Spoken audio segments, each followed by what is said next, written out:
Going from middle school to high school is a big jump for most students.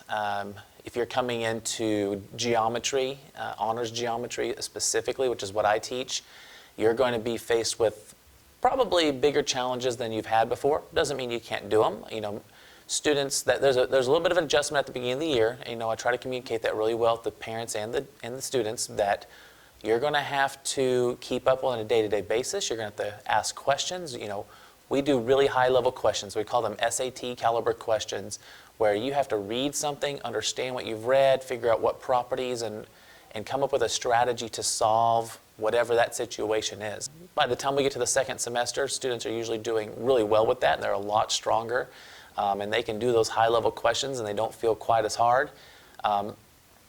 So but it is a big learning curve there at the beginning. The students are not used to the caliber of question that we ask them and challenge them with. I mean, as you know, Coppell, we have a lot of students, so we needed more room, so we decided to make a 9th grade center.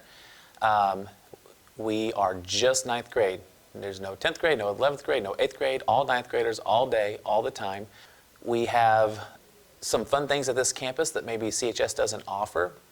My favorite thing is the blocks lunch that we have. So basically, you know, you have an hour at lunchtime to do what you need to do, whether that's go to tutoring or play basketball or play soccer, play football, play video games, study for a test. It's different than middle school in that we are on a block schedule, so you only go to 4 classes a day. Those classes are a little bit longer. They're 90 minutes each. I would encourage students to take my health science class if they're interested in the medical profession, if they think they want to be any kind of medical professional, or if they are just interested in the medical field in general. Maybe they like watching medical shows and they don't have another elective that they'd like to take. For my Principles of Education and Training students, I would take my class if they're interested in becoming a teacher, an educator, a coach, principal, librarian, anything in the school system. I think they would really enjoy taking that class. I think taking a CTE course gives you an opportunity to see a variety of careers. We do some exploration into different careers in the related fields. It also gives you a little background knowledge so you can start thinking about your future and what you want to be when you grow up.